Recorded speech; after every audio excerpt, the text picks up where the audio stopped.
layanan itu tidak akan bisa tercapai. Tetapi dengan adanya kunjungan rumah inilah kita berharap 100% dari seluruh siklus hidup itu bisa terlayani. Tentu ada perbedaan yang kelihatan sekali. Kalau dulu mungkin katakanlah posyandu itu sekedar sudah datang, ditimbang, terus dapat PMT, sudah pulang ya. Terus kalau itu ada langkah-langkahnya sampai dengan 5 langkah. Ada langkah 1.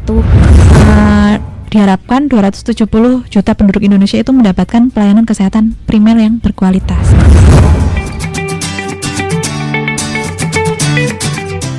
Assalamualaikum warahmatullahi wabarakatuh. 88,5 MHz Irama FM Purworejo. Top lagunya pasti infonya. Halo pendengar setia Irama FM, selamat pagi. Semoga pagi hari ini kabarnya baik. Dan pagi hari ini saya Rizky Amelia nemenin pendengar setia Irama FM dengan dialog kesehatan di pagi hari ini, Jumat Sehat, kita bersama dengan rekan-rekan dari Puskesmas Pituruh ya.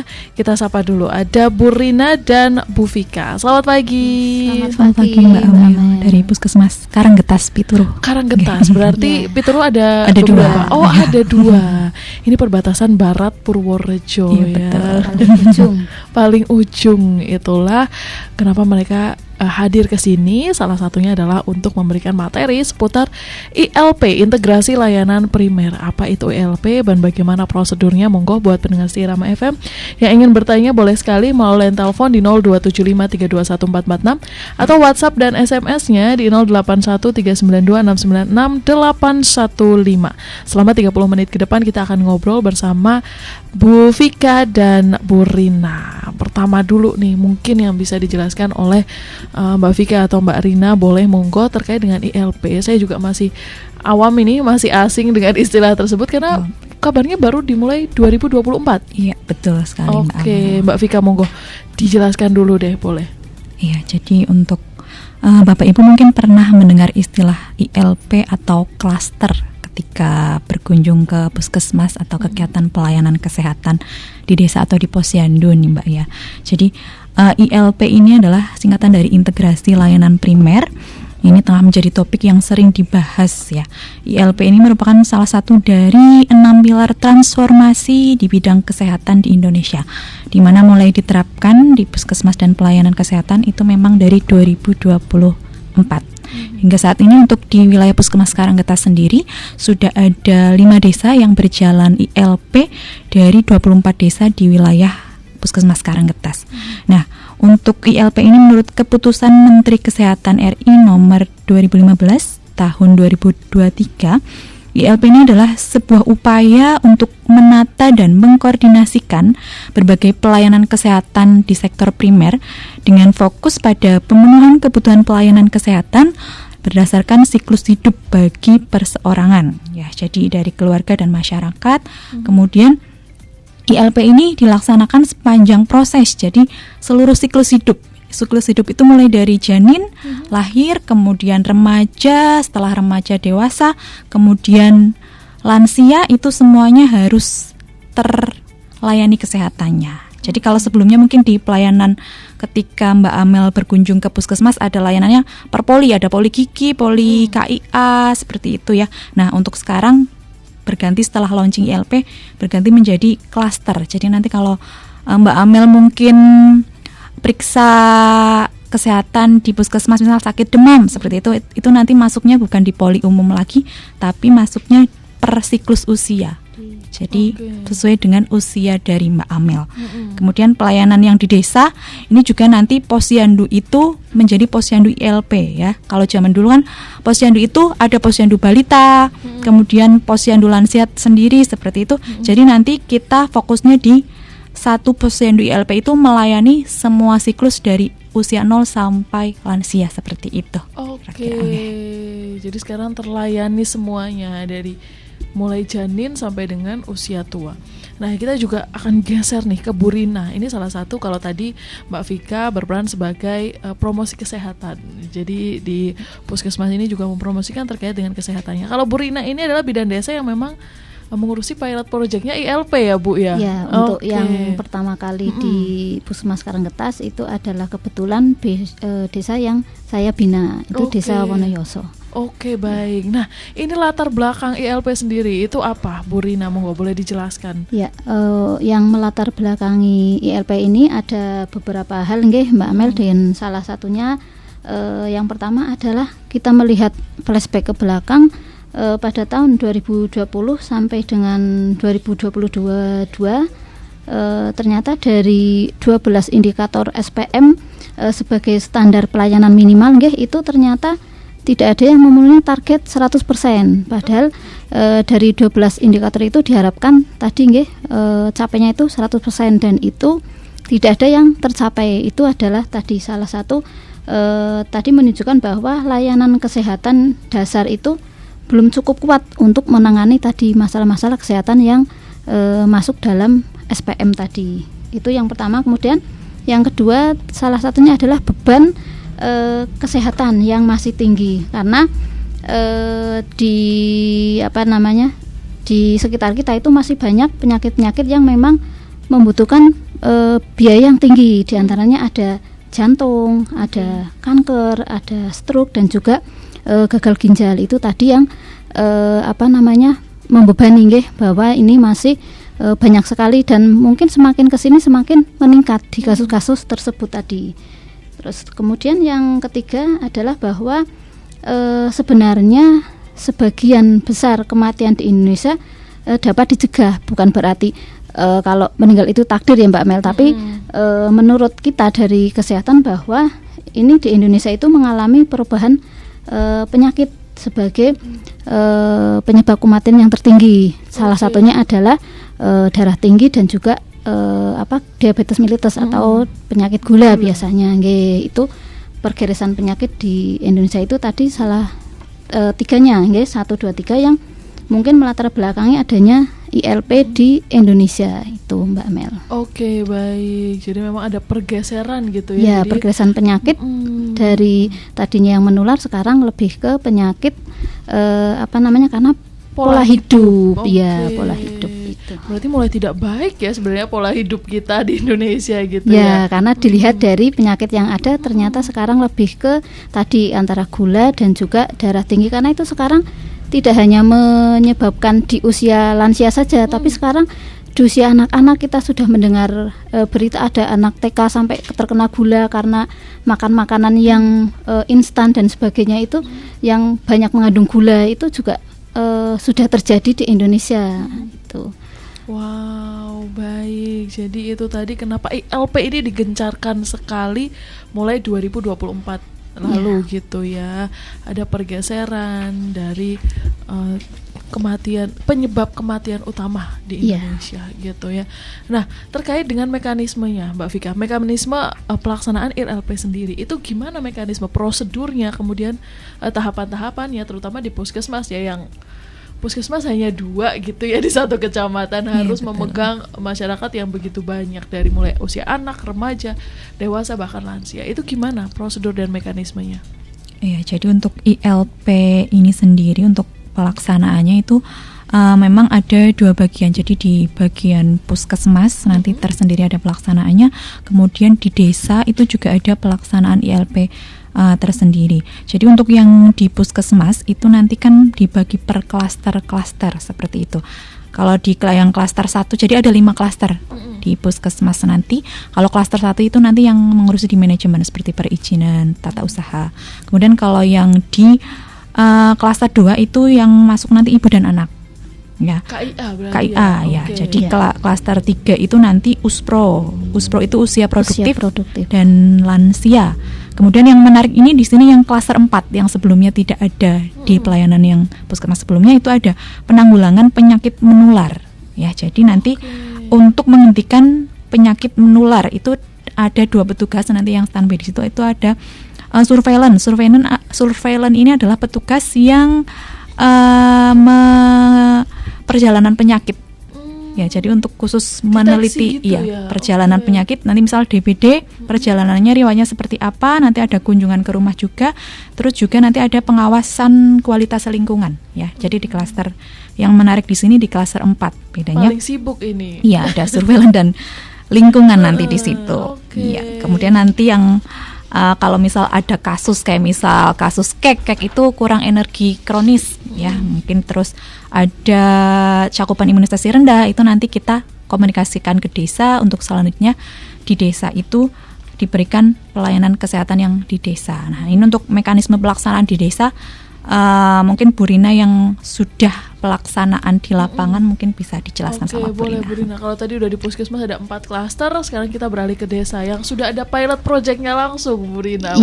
Ya, untuk pelaksanaan ILP di desa yang sudah kami jalankan itu yang pertama ada pustu kebetulan di Wonoyoso itu ada pustu yang mulai dari ILP sekarang yang tadinya mungkin kayak hidup segan mati tak mau, sekarang harus mau nggak mau tiap hari buka untuk pelayanan kesehatan. Walaupun memang untuk pustu ini tidak bisa melayani semua seperti kita di puskesmas. Jadi misalkan di pustu ini ada kasus-kasus yang memang tidak bisa kita tangani, ya kita harus rujuk ke puskesmas, ya hanya melayani yang dasar seperti itu. Jadi kalau misalkan membutuhkan rujukan, ya kita rujuk itu untuk pustu, dan kita sudah buka dari hari Senin sampai dengan hari Sabtu.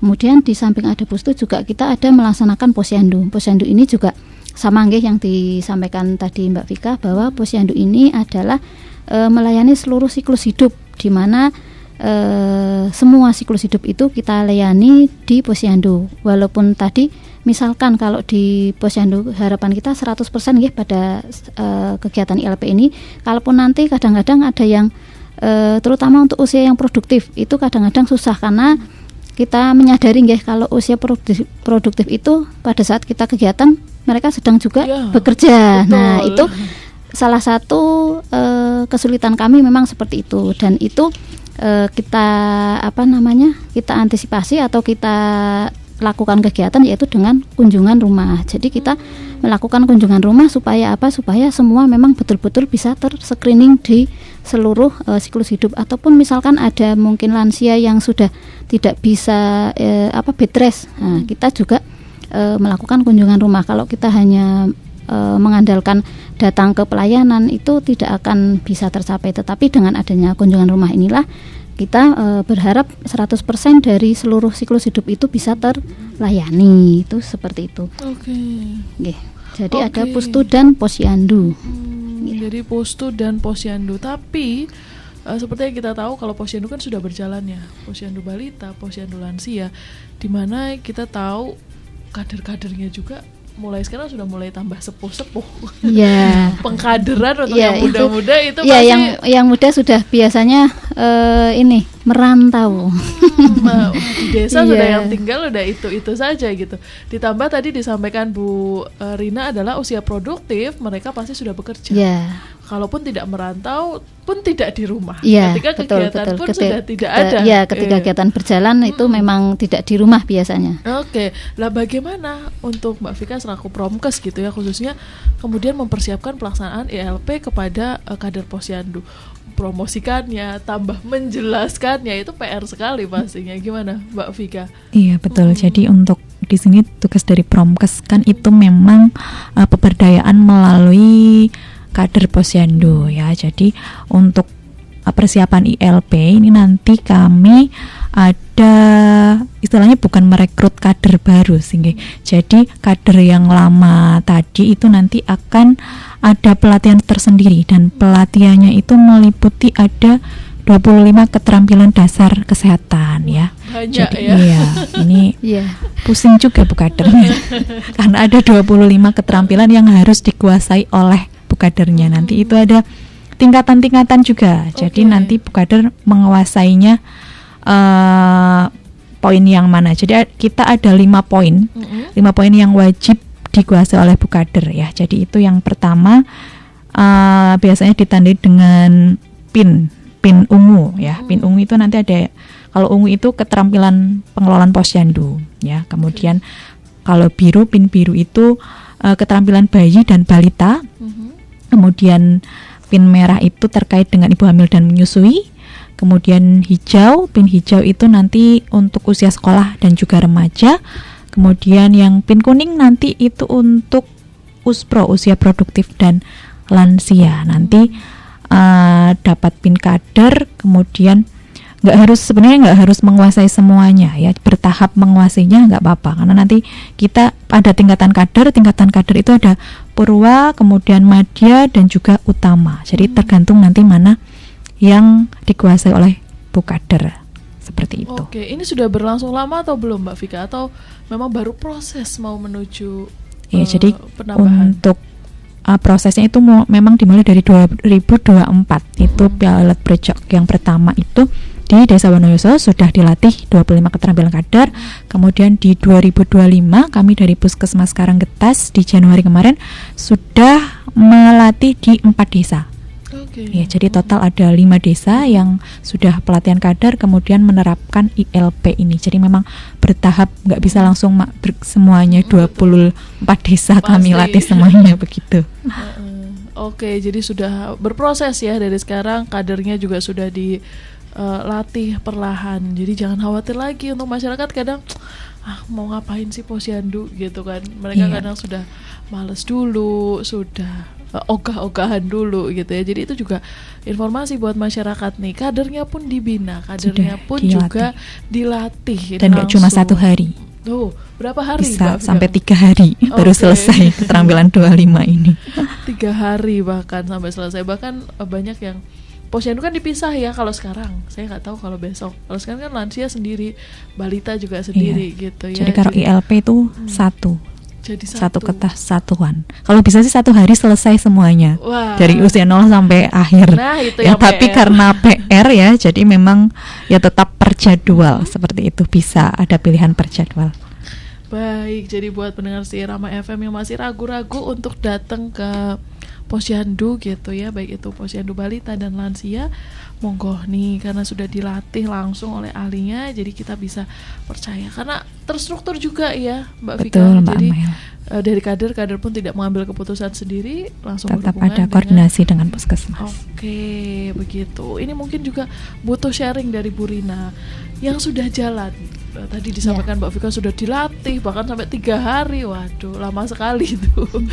Kalau Bu Rina sendiri, bagaimana sudah berjalan ILP, khususnya yang pilot project? Gimana Bu Rina? Sudah berjalannya baik kah atau masih ada kendala apa? Ya, kalau kita melihat yang sudah berjalan antara mungkin kita melihat sebelum dulu ILP dan juga sekarang sudah ILP itu memang terutama di kader itu sudah sangat berbeda, karena kader ini sudah dilatih dan sudah mempunyai kompetensi tentunya, dan juga sudah dilakukan penilaian. Jadi istilahnya kader itu sudah pede melayani masyarakat. Jadi tidak hanya kita sebagai nakes yang harus selalu maju, tapi kader pun sudah bisa memberikan melakukan pemeriksaan yang sederhana, kemudian sudah bisa penyuluhan mandiri. Jadi itu secara kualitas tentu sudah lebih baik secara SDM di kader, dan juga bagaimana nanti memberikan pelayanan di masyarakat. Itu yang memang sudah terjadi, itu sangat berbeda di kadernya itu, Mbak Amel. Oke, baik. Jadi kadernya sudah jauh berbeda dari sebelum-sebelumnya. Sudah gitu lebih ya. terlatih. Bahkan dapat juara 3 kemarin. Desa Wonoyoso juara kader itu dapat juara kader jambore kader di tingkat kabupaten Purworejo. Wow, Juara ternyata ada yel-yel. jamborenya Iya. ya. Ada kemarin November November 2024 kebetulan alhamdulillah Desa Wonoyoso dapat juara 3 untuk lomba yel-yelnya. Gitu. Lomba kader ternyata tetap diperhatikan gitu ya. Jadi kalau ada masyarakat yang mungkin males, bahkan sekarang masyarakat yang sepengalaman saya juga mungkin ya, karena memang mereka trust, rasa percayanya gitu ya, kader, jadi masih kurang rasa percaya dengan apalagi balita dengan stunting, isu stunting dan lain sebagainya. Banyak dari mereka yang kurang percaya. Ini jangan sampai gitu ya, karena mereka juga punya buku panduan. Kader punya buku panduan, kader juga sudah dilatih, sudah dinilai, bahkan ada jamborenya, disampaikan. Ada ujiannya juga, Mbak. Iya. Nah, satu lagi ada ujiannya juga tadi belum disampaikan. Penilaian ya. Jadi penilaiannya pun itu bukan yang ujian tertulis soal ABCD kayak gitu, enggak. Jadi penilaian itu secara semaan, kayak misal wawancara langsung, Oke. misal Tentang materi ini pengetahuannya. bisa pengetahuannya atau enggak. Dan dari 25 keterampilan itu rata-rata ya kalau yang kader utama itu mampu menguasai semuanya. Wow. Dari 25 kompetensi tadi Mbak Amel. Padahal itu banyak banget loh. Ya, Ya, lumayan. pusing. Promkesnya aja sampai bilang pusing gitu ya, apalagi kadernya yang Kader, baru iya. berhadapan gitu ya. Oke, baik, ini mungkin bisa menjadi salah satu letupan gitu ya untuk para kader dan juga masyarakat, bahwa kader tuh juga dilatih gitu ya. Dan ini kalau fokusnya Mbak Vika, mungkin kalau tadi kita udah bilang kader, kemudian kondisi posyandu di desa, kita sampai di fokus ELP sendiri.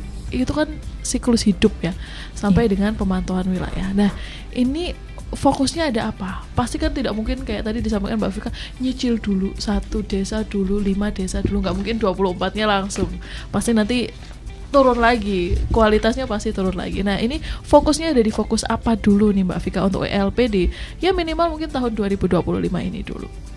Ya, jadi untuk fokus pada ILP, pada intinya itu ada pemerintah menetapkan 3 fokus utama dari ILP ini, yaitu yang pertama adalah pelayanan siklus hidup sebagai fokus ILP. Jadi yang penting dari 0 sampai lansia itu nanti terlayani ya. Kemudian yang kedua itu juga mendekatkan pelayanan kesehatan melalui jejaring hingga tingkat desa. Jadi yang sebelumnya mungkin kalau ke puskesmas jauh harus ke kecamatan ya.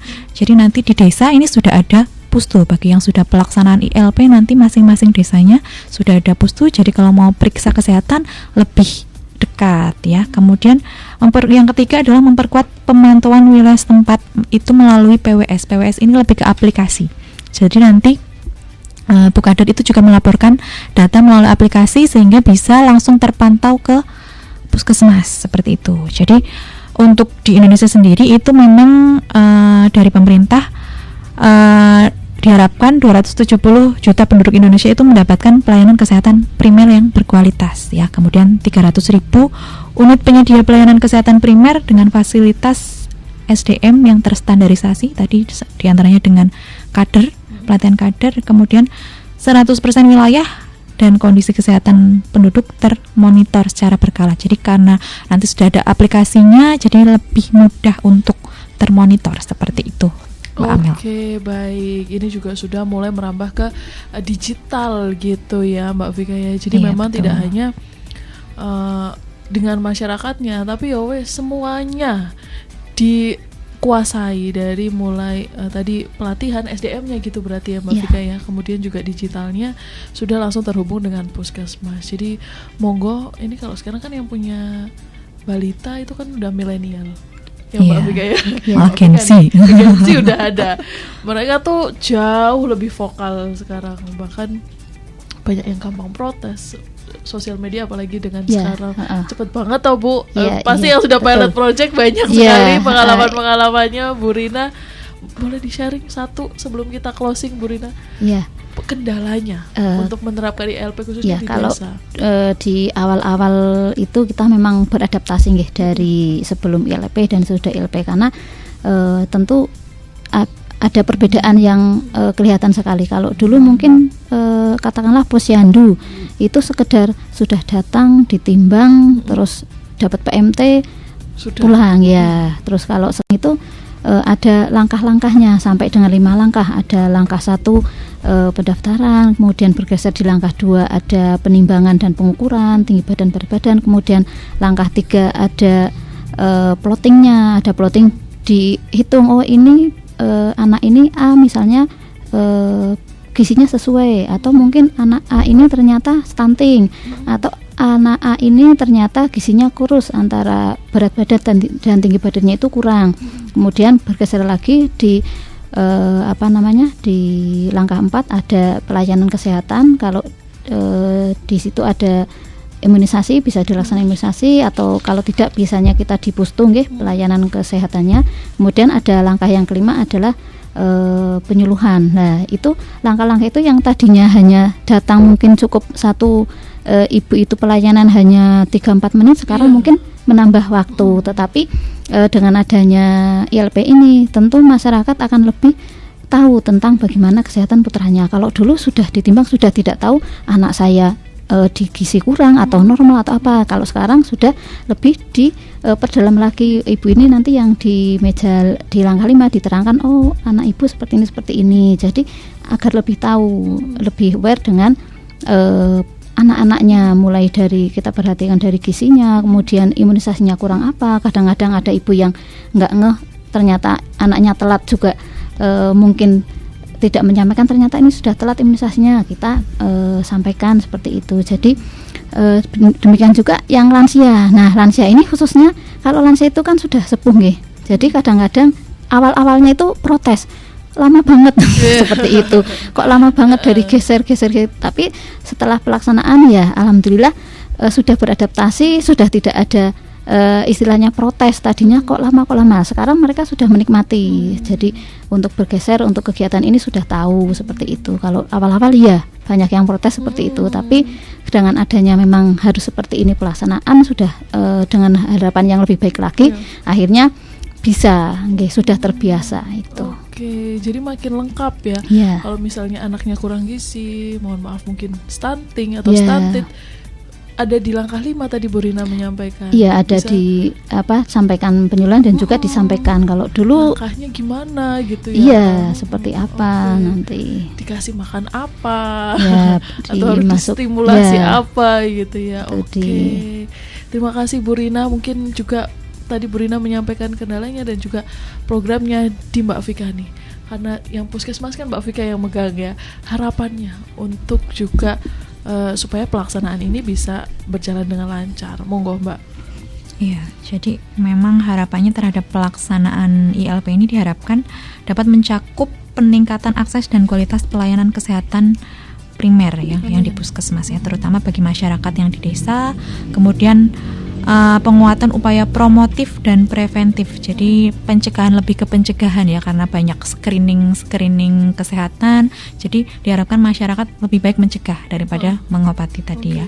Selain itu, ILP diharapkan dapat menurunkan angka tadi ada stunting, kemudian meningkatkan kesehatan ibu dan anak secara menyeluruh, kemudian terkait dengan manajemen di puskesmas juga ya, manajemen penyakit kronis seperti DM, hipertensi, penyakit menular itu bisa berkelanjutan seperti itu. Mungkin kalau yang di desa ini harapannya Bu Rina, Oke, Bu Rina boleh menambahkan harapannya untuk pelaksanaan dan lain sebagainya. Untuk yang di desa mungkin harapannya lebih tadi di penguatan posyandunya. Kalau dulu mungkin kita ada posyandu balita, posyandu lansia dan posyandu yang posbindu. Kalau sekarang posyandu jadi satu ya, posyandu, tidak balita, tidak lansia posyandu ILP kedepannya itu lebih menjadi garda terdepan dalam pelayanan kesehatan primer, di mana diharapkan nanti bisa meningkatkan dan juga dari partisipasi masyarakat itu sendiri. Jadi yang tadinya tidak mau datang sekarang jadi mau datang karena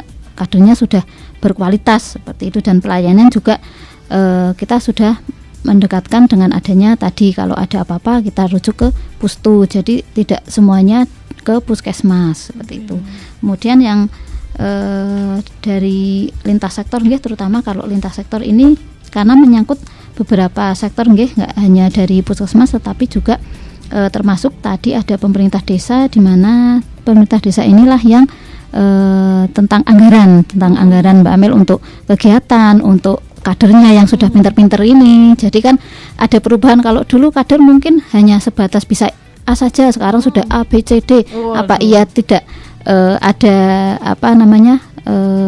insentif yang sesuai karena sudah dengan adanya peningkatan dari dan juga sebagai ada penambahan beban tanggung jawab dan juga kegiatan. Tadi kalau dulu tidak ada kunjungan rumah, sekarang ada kunjungan rumah. Jadi tadi untuk anggaran kita koordinasi dengan tadi lintas sektor dengan pemerintahan desa. Kemudian kita sebagai nakes dari puskesmas sebagai pelaksana di lapangan itu juga terkait dengan kegiatan yang ada di desa. Begitu juga dengan masyarakat, harapannya masyarakat ini sebagai penerima layanan pun bisa aktif untuk datang apabila ada kegiatan di posyandu. Kemudian harapannya lagi ini dengan ILP itu bisa mengurangi dari beban penyakit. Jadi tidak hanya penyakit terutama tadi yang tidak menular itu bisa lebih ditemukan lebih dini. Jadi begitu kita cek ternyata ada yang darah tinggi, harus segera dilakukan rujukan untuk diobati. Ataupun juga kita